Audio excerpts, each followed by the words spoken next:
So, everybody's making it here this morning. I know that we originally had scheduled to meet in January, and this is the postponed, rescheduled annual retreat. Diane? Yes. I'm a little hard of hearing. I hate to ask this, but because the acoustics in the room, if you could speak a little more loudly. Sure. Yeah. I'd be happy to warn you of the hearing aids. I might have to. Okay. I have both of them in this morning, so you're good at. So I will do my best to speak up so that everybody can hear me. I think you caught that I said thanks for coming, everybody.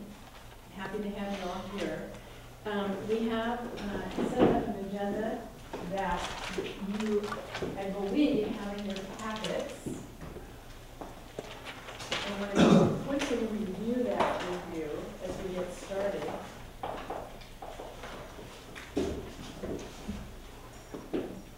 This would be the welcome introductions part. And as part of this, I also want to see about confirming the agenda.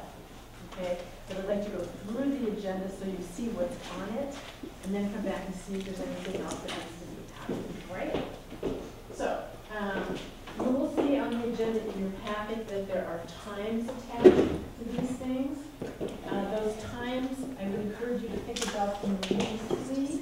If you get to one of those points, I will ask you or invite you to make a decision about whether or not a topic needs more time, in which case we may move some things around during the rest of the morning or into the afternoon.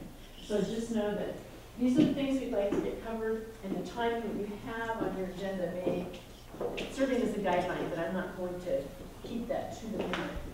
I will also just tell you at the front end here that I have brought my 3-minute egg timer, so that I want to be sure that everybody has a chance to speak. So if you see me coming toward you with this and flipping it, know that you have your 3-minute warning, so that I can try to remind people that sharing airtime is really important. Okay?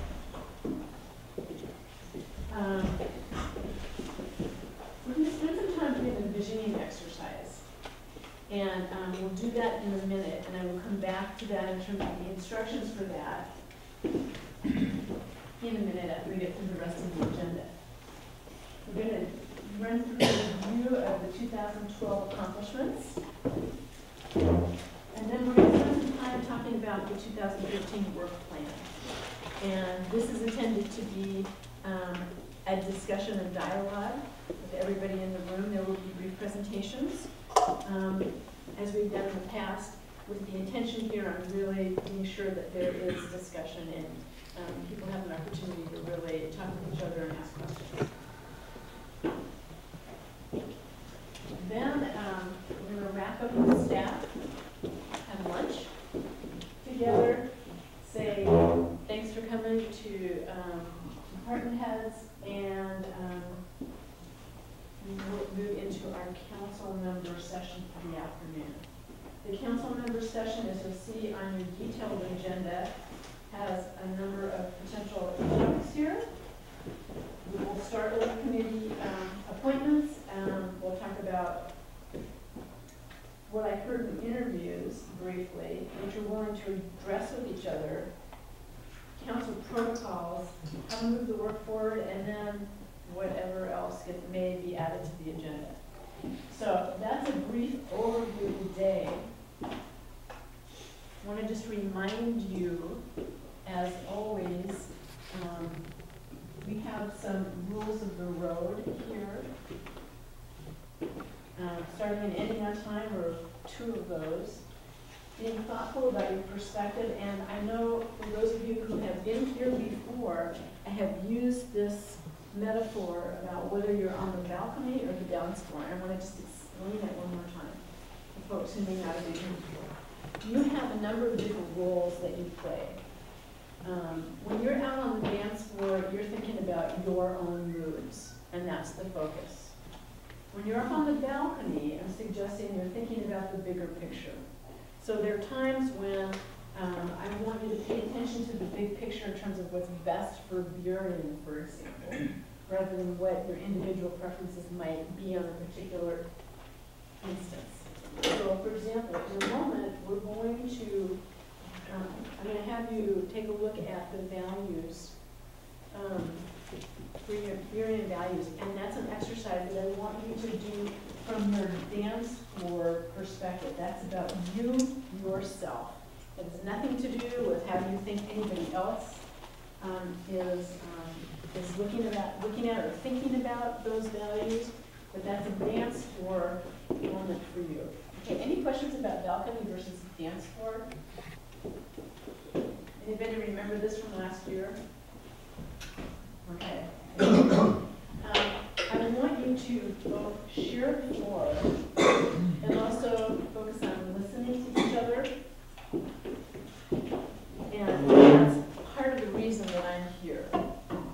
So my understanding and my agreement here is facilitator. Part of my definition of what that includes in terms of my responsibilities is to try to be sure that the floor is shared and that you're listening to each other. So there may be times when I will politely ask to interrupt or stop a train of thought. As I said, I have my 3-minute egg timer to try to be sure that people aren't taking a long time and that you're thinking about your response to your ideas that you want to share in advance so that everybody has time to share. And again, I want you to be respectful. People have a lot of passion, and that's kind of what brings you to the table, and I appreciate that and respect that, and hope that you will respect that and be gracious about that as well. And that also means that I expect you to be honest and respect both. Okay, any questions about rules of the road for today?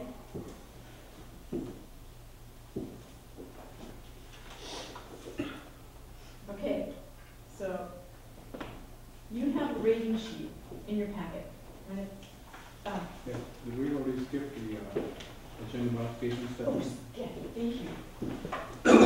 Okay, let's go back to the agenda. And I want to confirm the agenda and see if there are any requests for additions to it.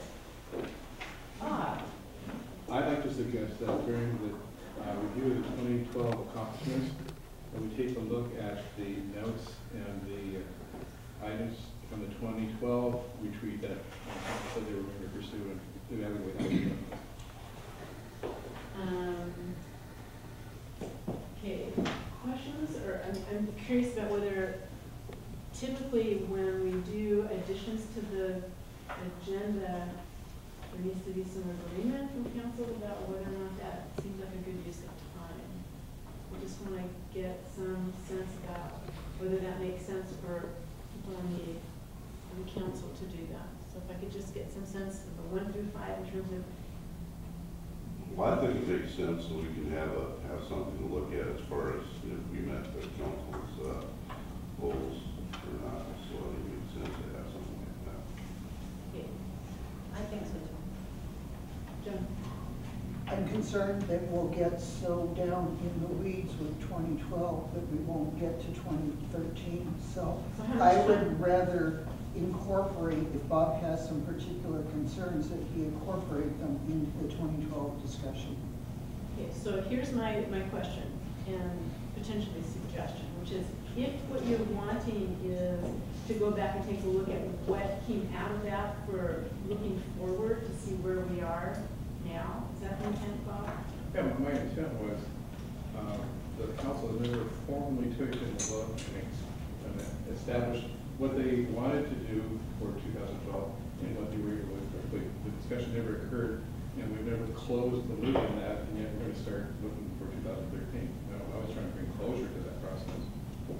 Okay, so I don't have a visual to go with that I can just throw up on the screen.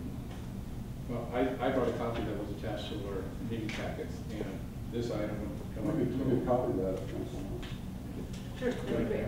So in the, I just want We to. rolled into that part of the discussion. Okay, so. How much time do we have for this 2012 discussion? So in the review of the 2012, we have up to 45 minutes. So I think we have time to integrate that in. I don't think, and I think we can stick to that, if everybody's okay with that. As I said, if we need more time, I will ask you if we run over. Okay.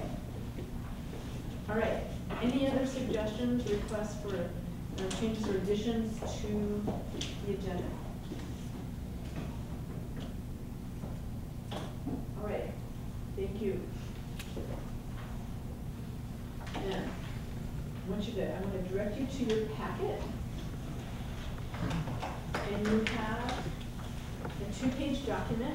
It says, how well is the council advancing the city vision? It should be in the packet. That was the Depends when we got the package. Like, what's that? Oh, sorry, I was showing the wrong page. That's the tally sheet. Oh. I don't know. You don't have the tally sheet. It looks like this. Looks like that. Okay. Okay. Here, now I've got the right page. Okay, page 1 and page 2. All right. As you see in the instructions, and this is, There it is. okay, and you have one copy. If you somehow misplace yours, that has the right page 1 and page 2. I would like you to complete the rating sheet.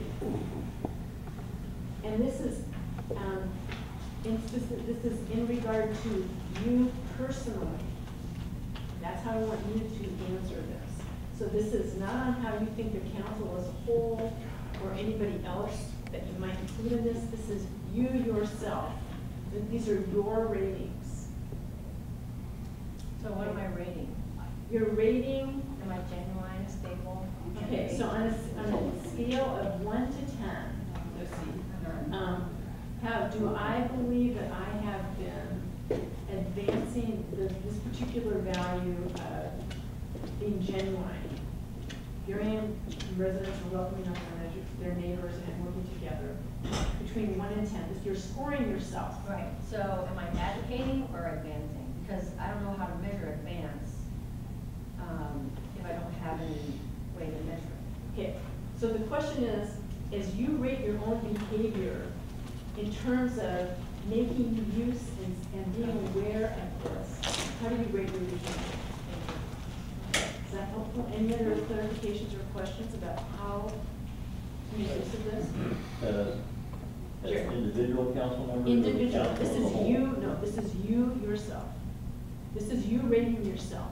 I mean, you know, for example, I don't think about these. If that's your answer, then that's gonna impact in terms of 1 to 10. I don't think about these values in terms of my day-to-day work in the way that I behave as a council member. Or I think about these values all the time as they relate to the vision for Burien, and they're important to me, and I'm advocating based on these values. So somewhere in between that 1 to 10. And when you're done with that sheet, hand it off to Jan, and he's going You know it's to. around I'll go back there. then. Just raise your hand. You can put your name on it too, that'd be good. Yeah, there will be, these will be tallied, and we'll come back to that.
Okay,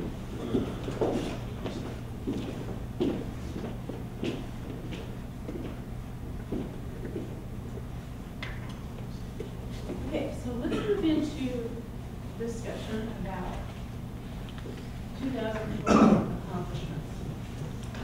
And what I wanted to do is I interviewed all of the council members, and this is what council told me in individual interviews. So I just wanted to start with this. This may seem like ancient history in that these interviews were done at the end of the year. However, there are three things that came out in terms of key themes, in terms of council. But there were three people that said that. Thank you.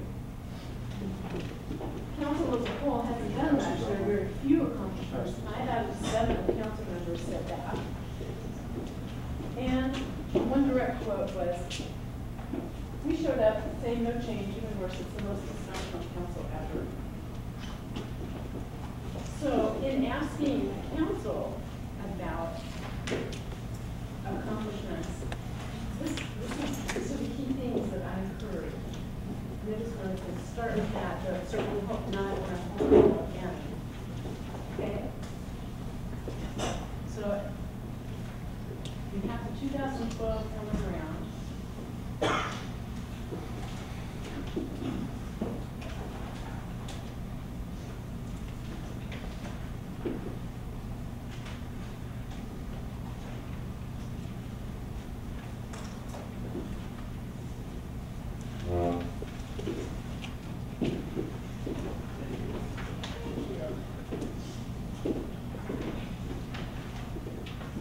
So for this discussion, we'd like for everyone to have the opportunity to participate. So council, both staff and council have opportunity to think about this, and I think that having the retreat summary through this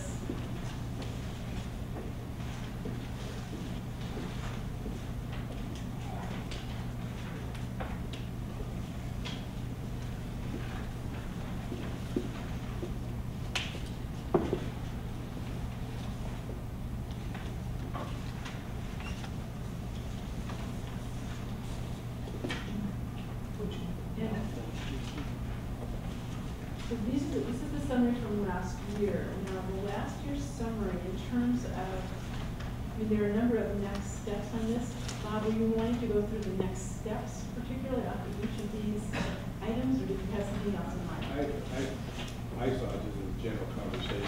We looked at working with advisory boards. Did we do something with them? We looked at economic development. Did we actually spend some time working in that direction? Did we get as far as we thought we would? At that level, kind of gauging how well we thought we were going to do and what we actually, how far we got. That was just to kind of close the loop. So one of my thoughts is, in terms of going into the 2013 plan, with each of the department heads, can you speak to accomplishments to 2012 as you go into this discussion? Does that make sense? As a way to address this, or do you have another perspective? I think the way we talked about it, leadership teams, we were very briefly going to ask the folks whose items these were to just touch on them, say how they went, and then go from department to department. So the first one, city manager, and Dan has a lot of those. So however you want to do it, we can do the council portion retreat notes before or after, whatever you want to do. But that's how we had talked about it internally. So if you still want to do that, we can just start with Dan. Okay. Let's start with All right. So we, again, just what we had talked about was we were just very briefly going to touch on these things, get through the department and then move through this department by department and pause and see if council has anything to comment about. Okay, so let me just be really clear here about what you said and what I want to have happen, which is, as we go through department by department, we're going to do more than one round. So this first round will be specific to accomplishments for 2012. Okay? We hold up two docs. That's the council. This is the council, and this is the big vision. Okay, so You have the document that, the 2012 fourth quarter document is the one you should be referring to. Yeah, it's this one. Yeah, the one, yeah. That one. Okay, and that's the one Dan I start with. Great. So, and after each person makes their comments, then there'll be some opportunity for discussion.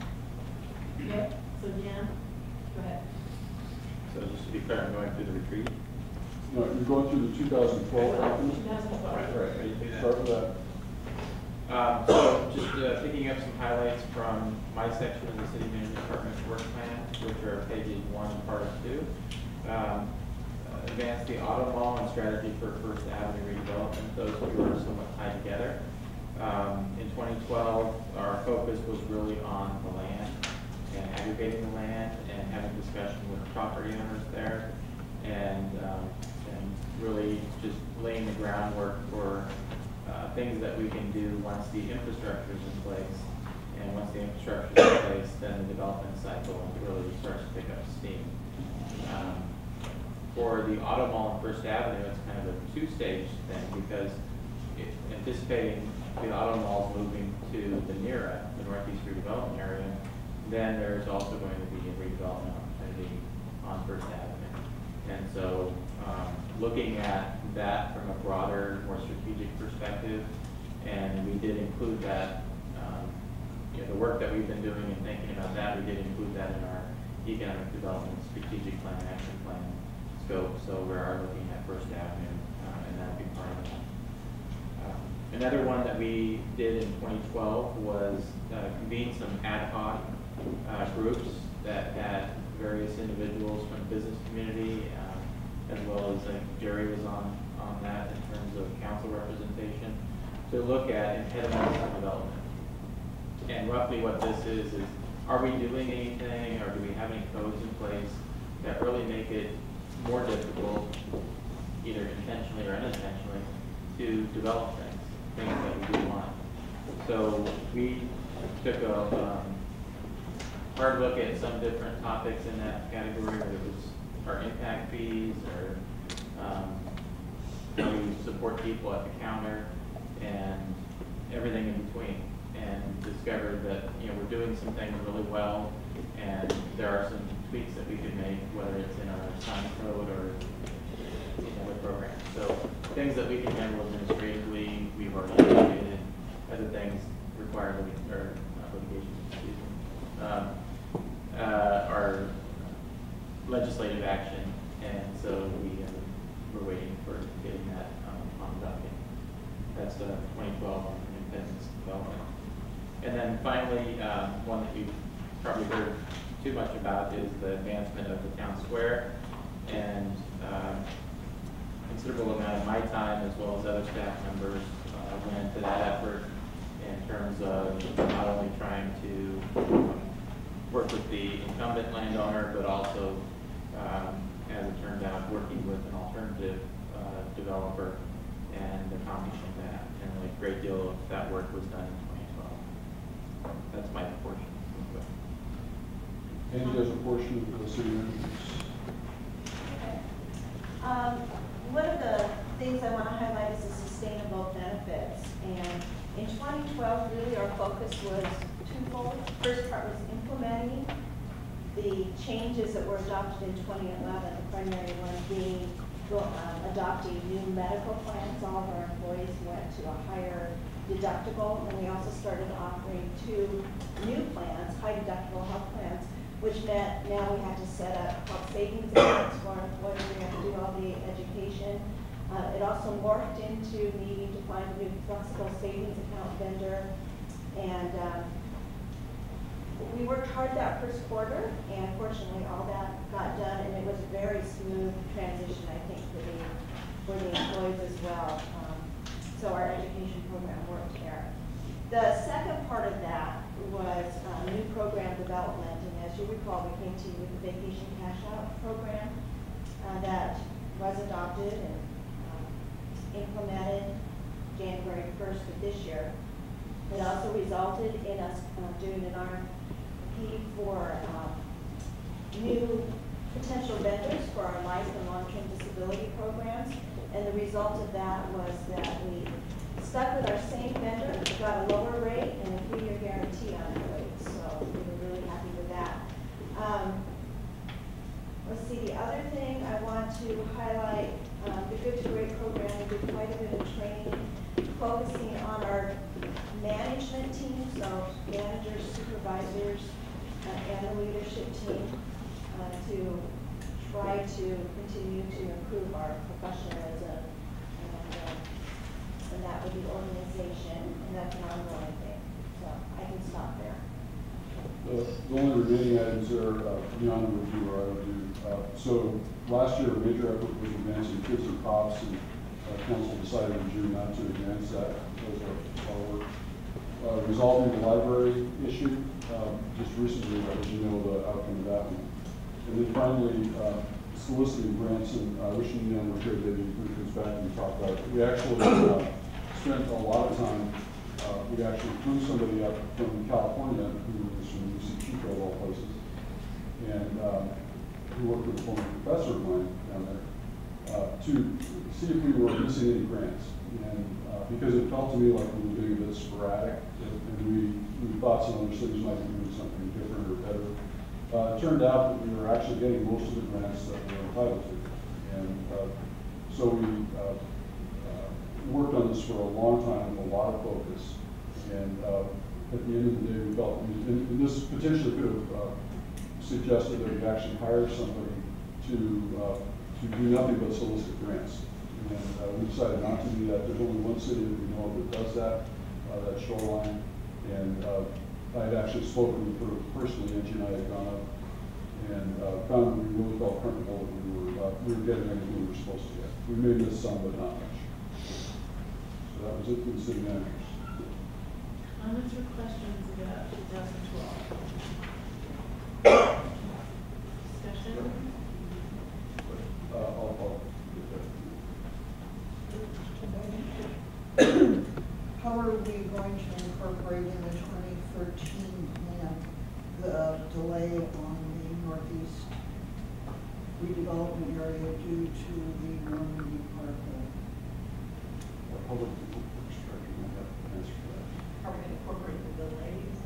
Yes, because in reading the 2013 work plan, it makes no mention of the fact that we may move forward, we may or may not move forward in 2013 based on the ecology decision. So, a couple of things. One, the ecology decision, Is everybody familiar with what Joan's talking about? Yeah. Normandy Park. So, Normandy Park has made some comments that are causing DOE to extend their analysis, kind of the timeline, the order in which things are happening with the court's plan. Some of the things that are they're still talking about it. DOE hasn't made, as far as I know anyway, hasn't really made a final decision, and it's possible they can accelerate certain pieces of it still, even though it's in their mind. With regard to our work, which we haven't got to yet, but our work constructing the grant, I've had some brief discussions with ecology about our ability to move forward even ahead of them, because we're kind of north of the major contamination area, and it may be that they can allow us to do kind of a mini process just for that tiny area up there. The fact is we can move forward with design, we can't move dirt out there. So, and the design will take us a good year. So I think as we know more about their timeline, we can try to kind of work with them to figure out how it's going to work together. And we have several different things. We could go ahead of them and just solve the problem at the ramp, so it may be in capping or just a very small area, though right now is what we're thinking the ramp will hit of the contamination area. If it happens that we're close and there's a way we can work together, one of the things I want to do in the early analysis of the design is see if we can, if there's any things we can do with dirt sharing or working together to minimize the construction needs for both projects, and we'll try to make it so they go together. So it's really going to depend on where we're at. We're going to keep checking in with each other. It isn't going to just stop the project dead for 2 years. Yeah, not in my mind, and in my brief discussions with DOE, certainly designing the ramp. It complicates it a lot, but Yeah. it's not going to stop it. Okay, I want to know. And the same with the potential litigation over the town square. Can we have some sense as we proceed into 2013 of a timeline talk about it, but I just feel more comfortable in knowing if. Well, that's, so litigation is one of those things you might want I to know. talk about in the executive session. And it's sad that. Well, we're not there yet, so Okay. we don't know. Okay, will there be more comments about Town Square in 2013? Yes. Okay, so we'll come back to Chris Jones. Okay, sure. Other comments about, Jeff? Yeah, I have a few questions. I was talking to Dean Anderson, this regards to the auto mall, and he said that, Toyota and Chevrolet have both pushed him to move forward with, remodeling his present site. They're doing a lot of action now, so I guess that, from his standpoint, that's a no-go. So what's gonna happen there if they're not participating? I think it depends on the time frame we're talking about. If we're talking about something happening in the next 5 years or 3 years, then he's looking at what he can do during that time frame. You know, there were some thoughts that maybe he'd move forward in anticipation of different infrastructure improvements like the ramp and others. And I think maybe, not to speak for him, but maybe there was a concern about being ahead of the infrastructure and then having to carry the land for a period of time while he's still carrying First Avenue properties. And so I think that was maybe what's driving some of his decisions. That and the recession, I mean, the franchise cut all the dealers a lot of slack. On a cyclical basis, all the dealers have to improve their facilities. And a lot of the facilities weren't able to do that since 2008 because of the decline of the auto industry. And so Dean was among those many franchises. So now the auto industry is really leading the recession out.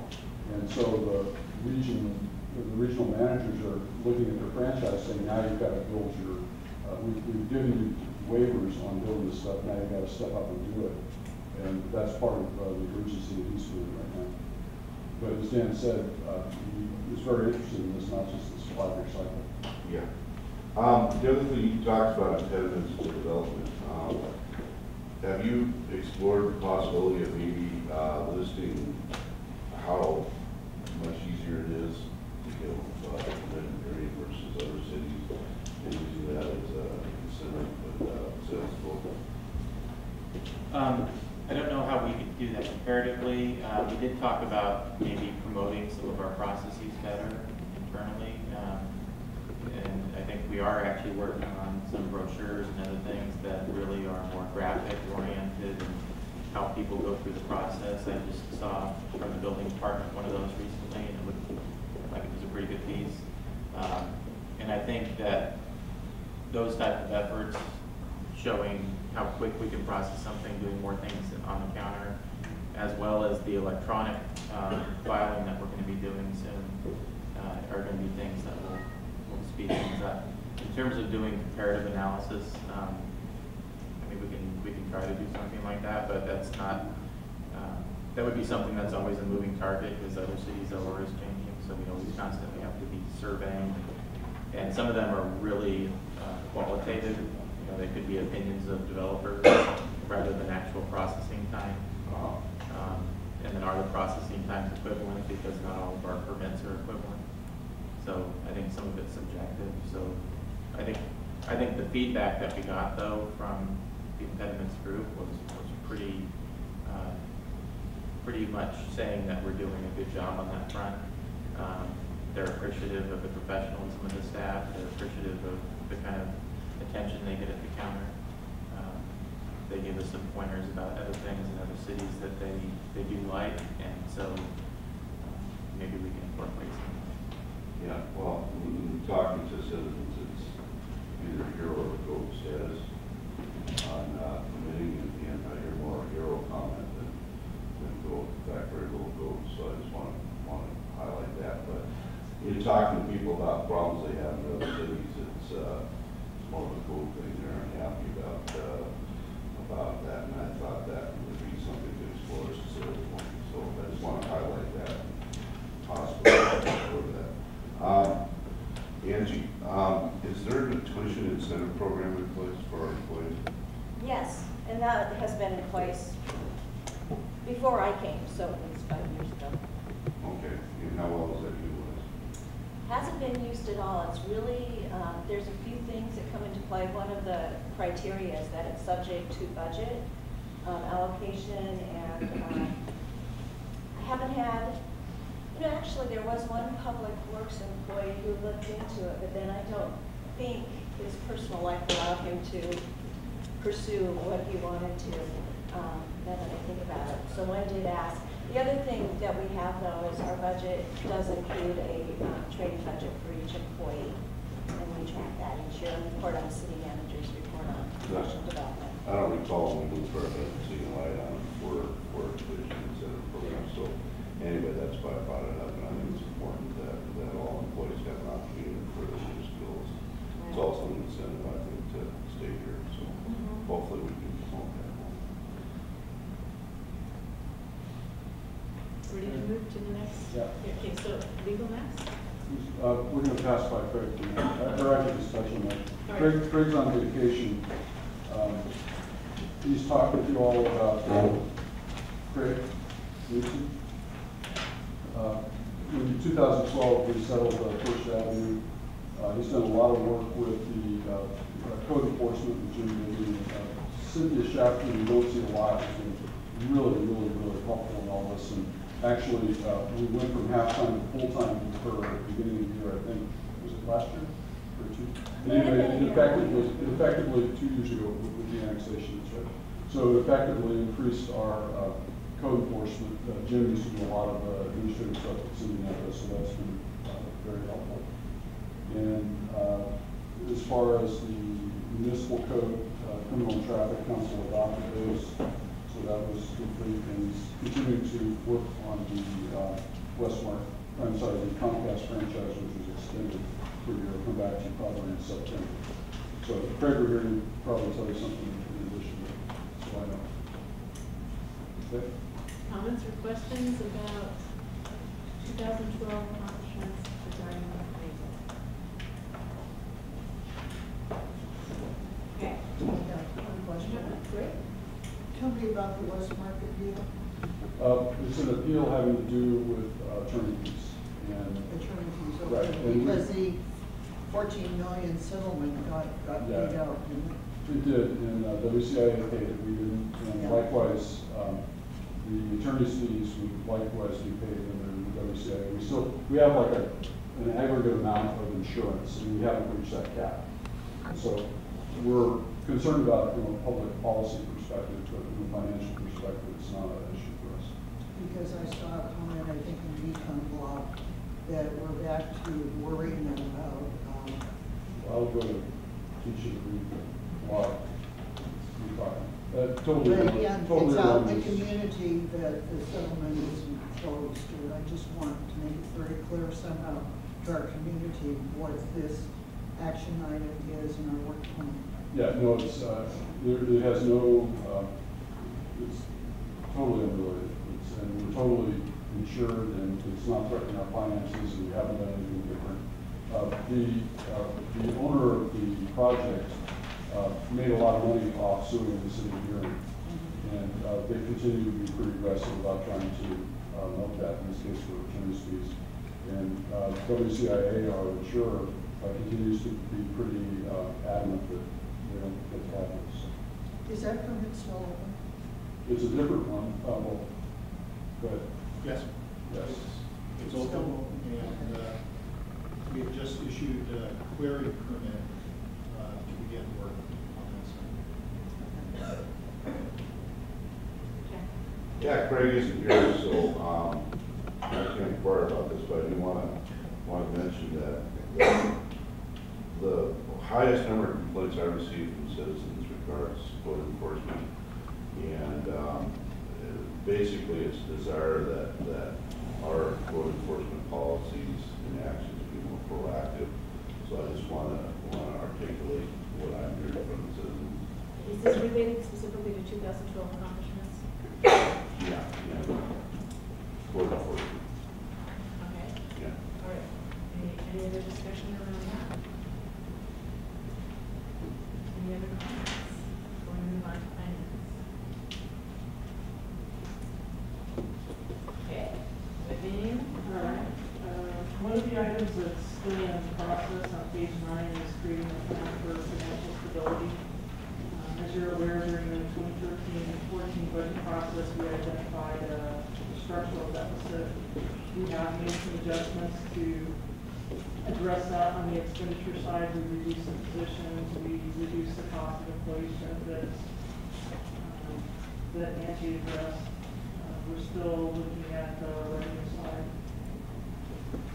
On page, speaking of the revenue side, the utility tax audit, on page 14, we've closed several of the audits so far to date. We've received $597,000 in back taxes. We've paid approximately $149,000 of that to the auditor who's done the work. And we still have 6 audits in progress, 4 of the cell phone providers, Seattle City Light and Burien. And that's all I have. Discussion.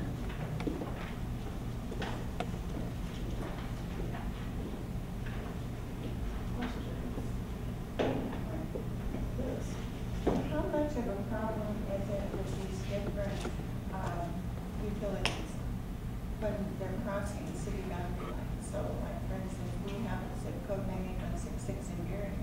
We also have it in Monkey Park. And so that must create some kind of problem for these folks. How do we work through that?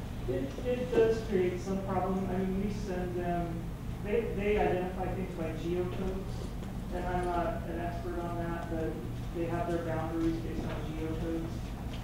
So during the audit, we were having their IT people show them geocodes to show that the geocodes are inside of our boundaries.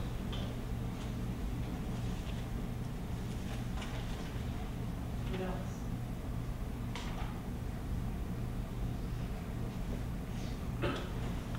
Okay, let's move on. Public Works. Okay, First Avenue South Phase 1 is complete and all that. Phase 2 in 2012, we got it to the point of having all the underground complete, sidewalks complete. We have about 3 months of work still left to do out there, including a major item of paving. We also last year completed the drainage master plan, which was adopted in August. We used that to develop our budget. It also helped us modify our stormwater management team. And we also hired a new stormwater technician as a result of that analysis, who came to work late last year.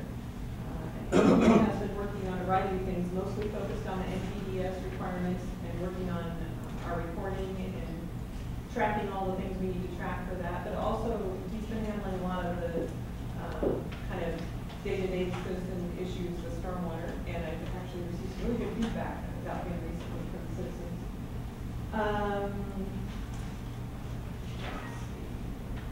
Thanks to Chip and the Community Development Department, we also adopted a transportation master plan last year.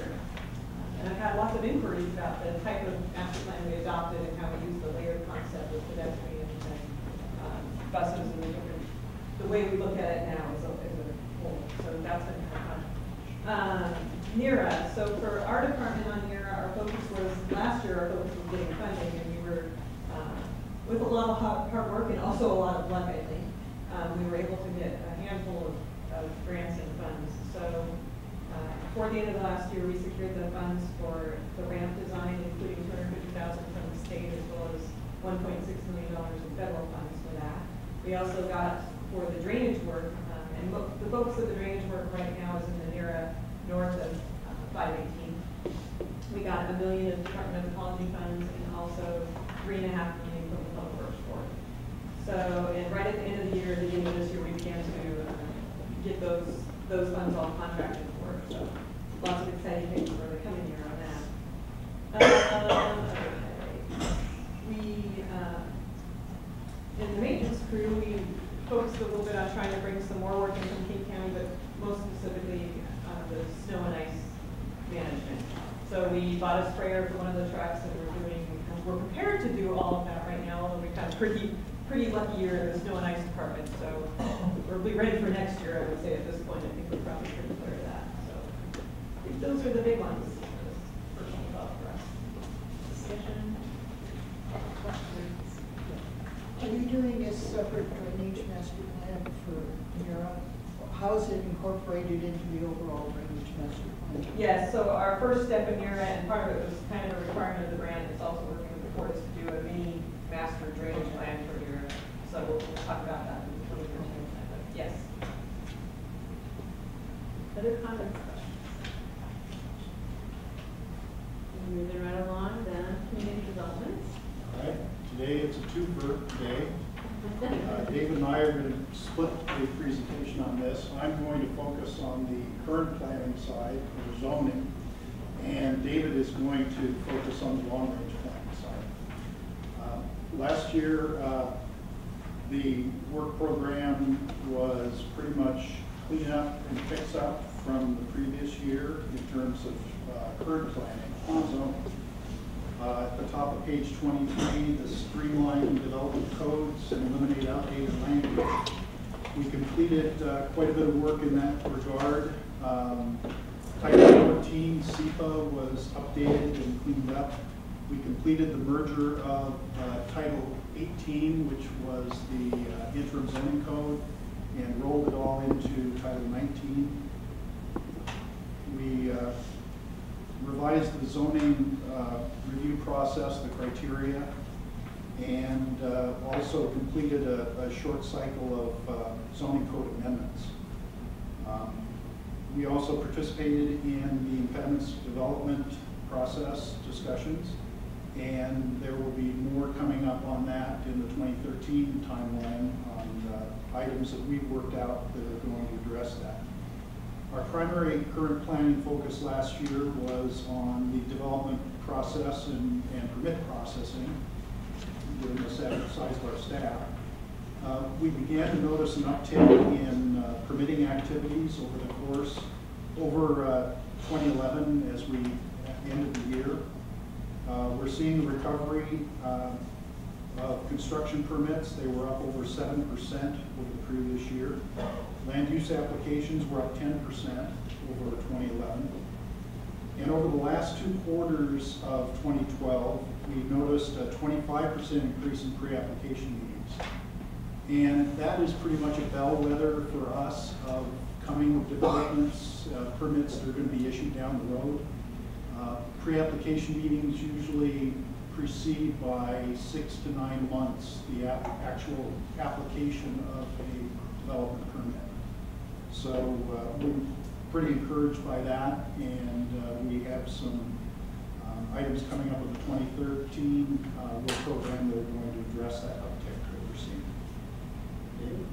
Yeah, so from the long-range planning side, it's primarily been focused on the comprehensive plan updates, which we've been working on incrementally over even the previous year.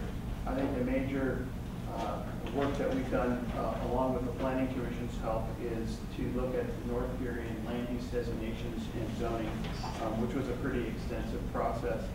And coupled with that, we were looking at comprehensive plan land use policy changes in a number of areas.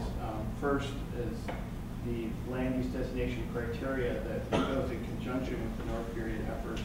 We developed a concept, a node concept, which kind of synchronized a number of our land use designations so they would work together with a number of the projects that the city's been doing, such as the transportation master plan and other updates.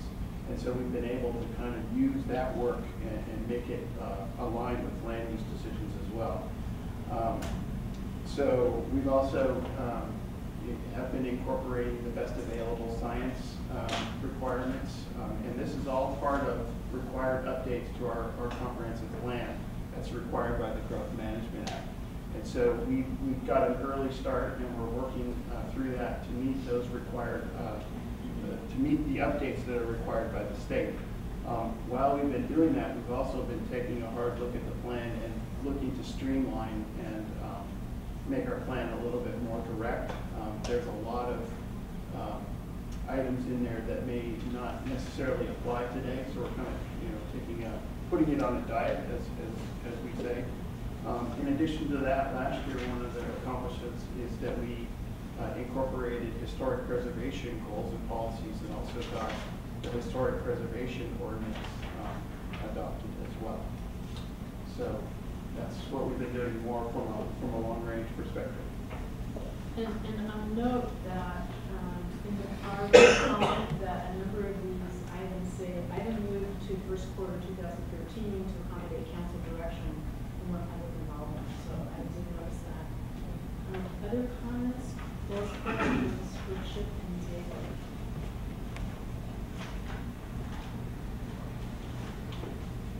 Okay, how about Chris? So in 2012, we earlier in the year completed the 100% design and bid specs for the Seavers project through our partnership with the Army Corps of Engineers. And they actually did go out to bid on that project earlier in the year, but because of a last minute shift in funding, they were unable to proceed even with a smaller phase.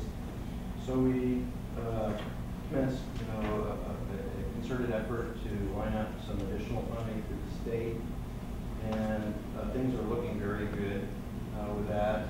And through the ESRP program, Department of Fish and Wildlife, Puget Sound Partnership, the governor's office, if everything comes together in the legislature and those requests are fully funded, we'll be able to proceed with that project without any federal funding.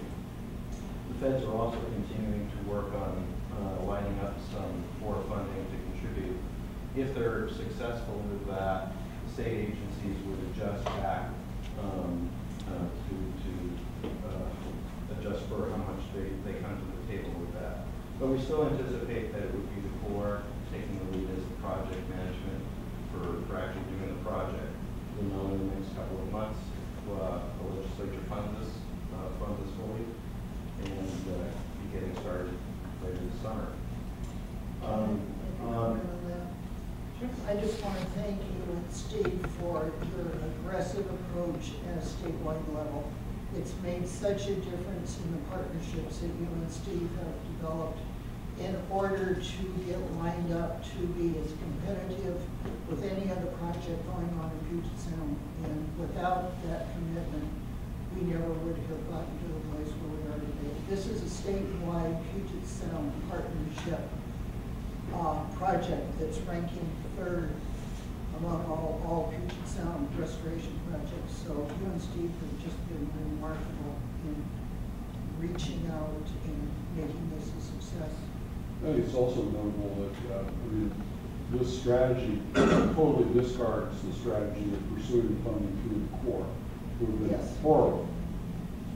For 2 years, they have told us we're on the verge of getting this project only to pull away the funding.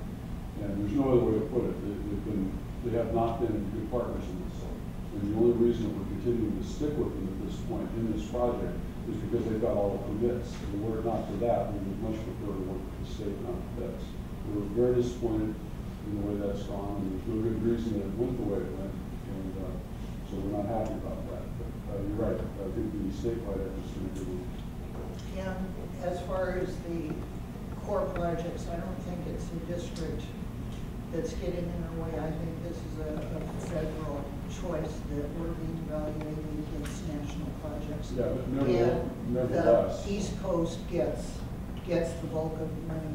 We were within 6 weeks of closing down our major park based on a promise that they had made. And we got into a vigorous discussion with the school district about how that would affect their summer school program, only to find out at a meeting on a different subject that the funding wasn't coming through. So I understand what you're saying. They've been very difficult to work with. And I'm likewise pleased we have other paths to pursue. Well, thank you. And coupled with that was it was nice to have the governor visit Seahurst, and that helped bring greater attention to the project, I'm sure. And that was a successful visit altogether. The other end, much smaller grant, but also a high-profile project, will be the $10,000 grant that we got for bike racks to be installed throughout downtown. That funding was really intended to just be about 30 bike racks. We were able to negotiate about 41 actual in the purchase, so that will be getting started here very soon. Jumping ahead to the bottom of page 26, the Department of Ecology, arsenic cleanup and soil replacement project at Doggy Harper Park went very well. And we were actually able to, with the contractors there, get some extras out of that, some trail improvements that they really didn't have to do at all, but really did make for some good improvements to the park, especially with respect to the trail. The next thing that got done of note was the Puget Sound Park playground equipment being installed. A good improvement to that park, expanded the footprint of the playground. Very popular park with kids, and all around was a good introduction to North Burien and the newly annexed parks for us to make that kind of statement there. And I would also add that the project at Mosier, in partnership with the Highline School District to make some field improvements there on our practice field, was also a notable success for that kind of collaboration, in particular because of that collaboration, and it's the sort of thing we'd love to do more of and expect to do.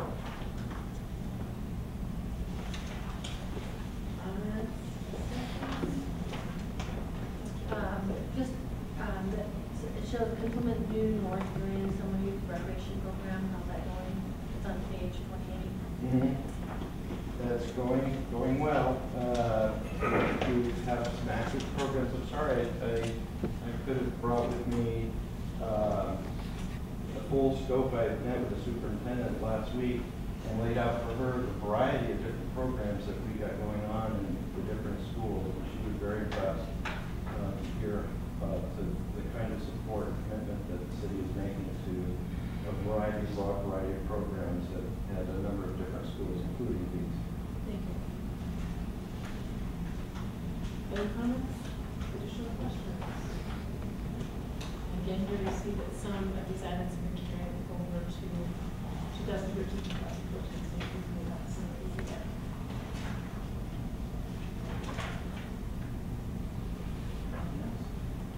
Yep. Okay. Scott. So we are nothing in police work if not fluid. So we have to kind of roll with the punches at times. And as far as our first item here, we have not developed our we have developed our Facebook page. We have not implemented it yet. A lot of this has to do with computer time and computer resources and the ability to monitor this. So what we did with our public outreach is we just went back to kind of our grassroots, what we do all the time. And those include the block watches, the business watch, which we started in 2012. We now have 26 businesses signed up with the business watch. And that, again, is going to be, we're going to enhance that in the future with giving these to our officers to just make contacts, kind of regular contacts with businesses and just see how things are going. Our block watches, in 2012, we increased them by 14. So that was a fairly sizable jump. We're now up to 160 active block watches in the city of Burien. So that is, that's what we feel is one of the best community outreach and community interaction programs that we have in order to, we get a lot of interaction with people who are the block watch captains that give us information. There's certainly a lot going on in the neighborhoods with communication amongst each other, but always room to improve there. Also, we had our first full year of what is called cop logic, and this is just a little bit more convenient way for very minor incidents that people want to report, instead of having to wait for an officer to show up. It's an online program to report crimes. So that has been successful. I don't know what the percentage is of this number, but we call this alternative call handling, and last year we had 572 incidents of alternative call handling. The victim callbacks, we incorporated or employed our citizen patrols and our citizen people that are involved in the Citizens Academy to do citizen callbacks on burglaries. It's hard to say.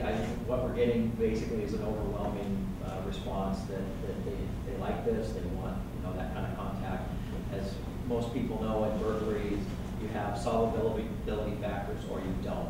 If you don't have solvability factors, it's you contact, you make the report, and in the past, there was very little contact after that, and people want to know what's going on.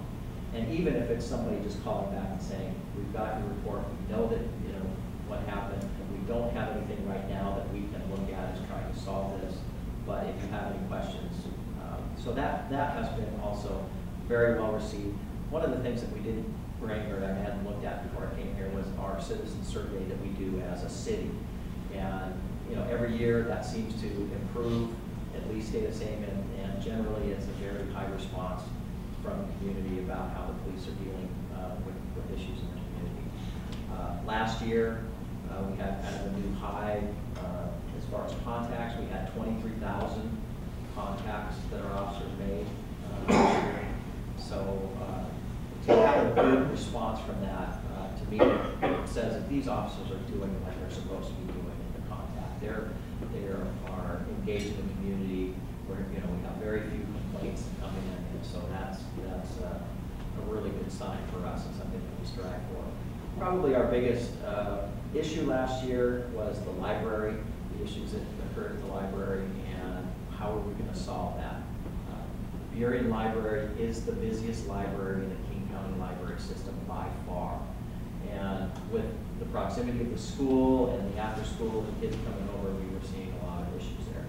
We coordinated installing the cameras that are around, the monitors that are in the lobby. We saw a 41% decrease in our calls for service there. That also, not only the cameras, but, you know, and I have to say Brian Barnes is, you know, exceptional at being at that school, at the library after school. He's our school resource officer, dealing with the kids, letting the kids know what the expectations are. We work very closely with the library staff, and they've actually added staff that has helped deal with the problems there. And we've seen, you know, not only just a 41% decrease, but the severity of the problems that we've had have gone down dramatically. We're not having huge brawls. We're not having, you know, some of the problems that we had there. So that, I think, we'll continue to monitor that, continue to work with the library, but I think that really has been one of our better successes this year because it was so visible to the community. And I think what we're hearing is it's really gone down and people feel safer going. I have a question on the alternative call handling. That's the computer access. How do citizens know about that program? How's that working out? And how can I help get the word out about that? It is on our website. It's on the Burien website. We're hoping, again, with the Facebook page. The problem with Facebook page is we have to have somebody that can monitor it and keep it up to date, and that's, you know, we have a very, very busy staff, and it's hard to find that. So it is on our website, the Burien website, and it also is on all the cars. We have, I can't say all the cars now, but we are incorporating bumper stickers on our patrol cars that have the website address to go to. And we can certainly talk about it at a council meeting, so it gets out over the TV. Or maybe put it in our newsletter? Yeah, you could put it in the newsletter. I think that, you know, actually for me, I like it as an alternative. I much prefer to have our citizens contacted by our officers, but with the volume that we have, sometimes it's just not, you know, it's not a viable solution, and we don't want people to get too terribly frustrated for some minor thing. Do you know the website off the top of your head? I'll put it in there. Thank I'll you. have it for you. Thank you. So does your callback address both those face-to-face reports as well as alternative? Yes, we do get those back. When they do an online report, we get that report to us. And generally, it's not burglaries that we're going to have online reporting on. It's going to be there could be graffiti, could be, you know, trespassing where they came on and then they left. They're generally minor calls that they just don't want to, you know, they're told at the time they call what the likelihood or time frame an officer will show up. And Burien's busy, and sometimes some of those, it takes a long time.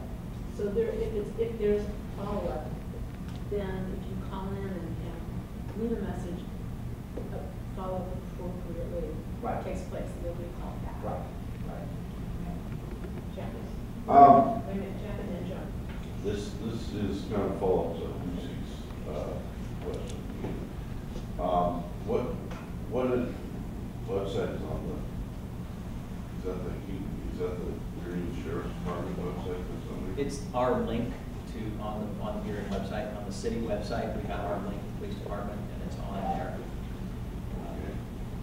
Okay. Well, this is a generational thing, I think most of us here are old enough that, the texting and email thing is something we didn't grow up with, but for other people, you end up spending an hour dealing with something that takes minutes to do on the phone. But that's a generational thing. I'm being sarcastic about that. It's just waking up. But anyway, the thing is that it's a generational thing. I think it's important to recognize that. And some people, especially younger people, feel more comfortable contacting us electronically. So one thing we might want to consider in addition to having the website is just having a publicized email address, BurienPolice.gov or something along those lines.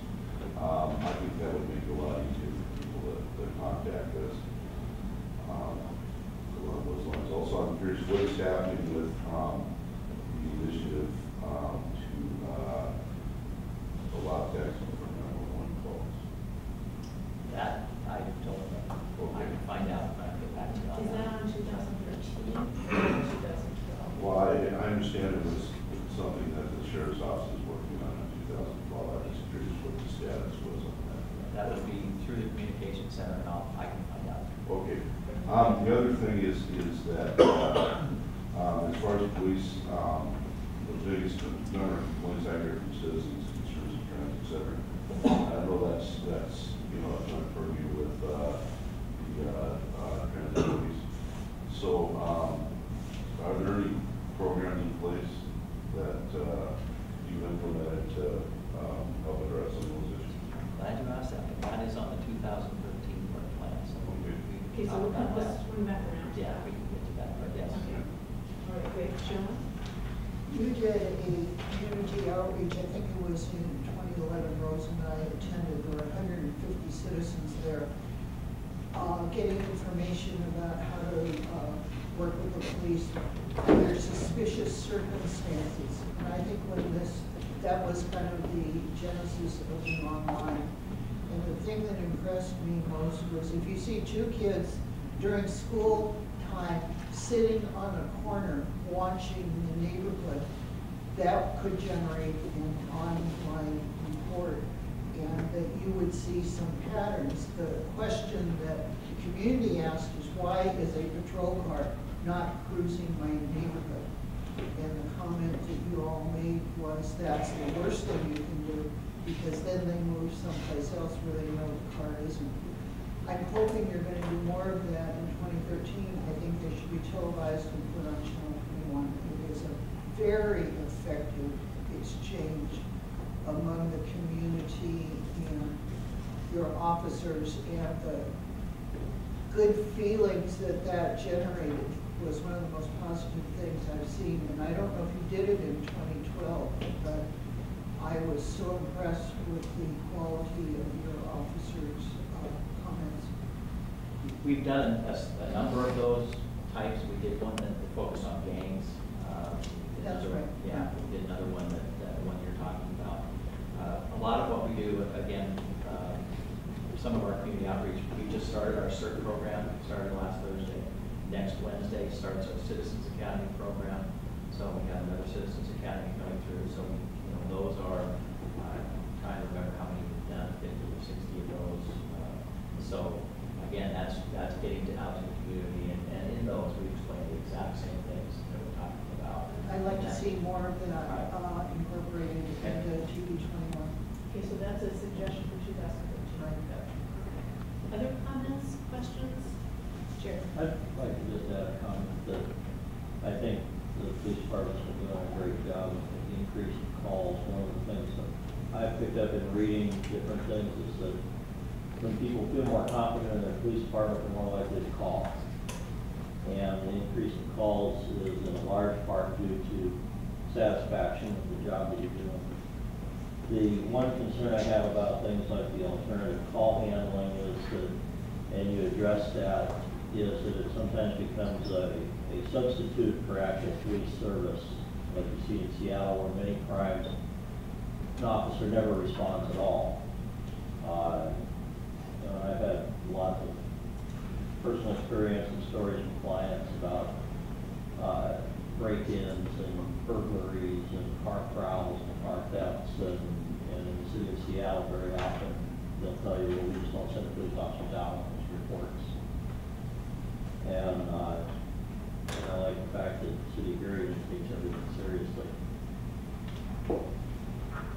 I think that that's a low number, alternative call handling. If you look at 23,000, out of that is 16,000 dispatch calls for service where people call us. And then the others is the on-view, the ones the officers initiate on their own without having to call.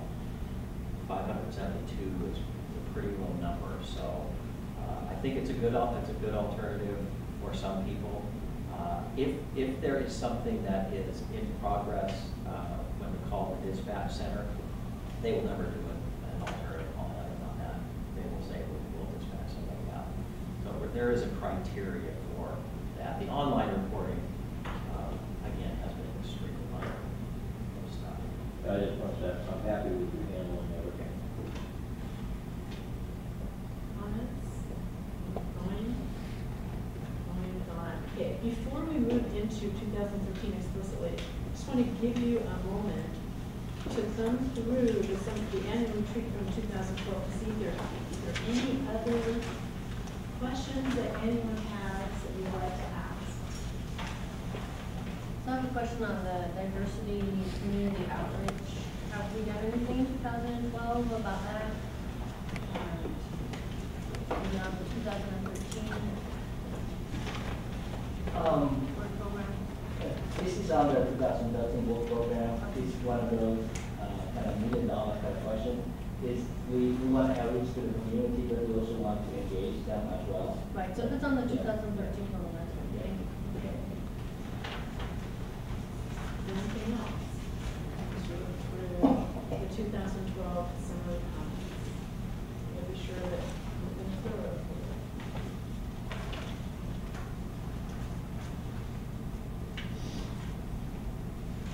Else, I'd just like to make a wrap-up comment on 2012. So basically, I'd just like to thank the directors for the great work that your staff has done. I think we pass along our appreciation to your staff as well. I think we're very, very fortunate to have you working for the city. I think our residents in general acknowledge that, and for those who understand what's going on, they're very, very appreciative. One of the things that I think is important to keep in mind in public service is that we hear from a very, very small percentage of our constituents. And so, it's the business we've chosen, and so we have to deal with that, but it's important to keep in mind that we are providing services to the entire community. So it's important to not let just a few people that we continually receive comments from impact our ability to provide services to everyone else. And this phenomenon is amplified with what we have now with blogs and online comments. People can comment anonymously.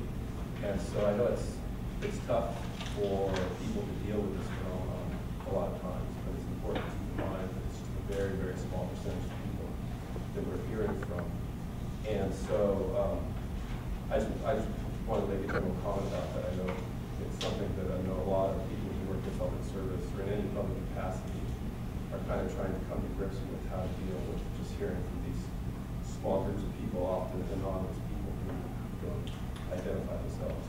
And I just want to let you know that it's very important that you don't let that in any way adversely impact your work for our community. And that in general, our community is incredibly appreciative of what you do, and we're very, very fortunate. Okay. Let's move move into then the 2013 plan, and I'm gonna do this in reverse order, so Scott, you move to first.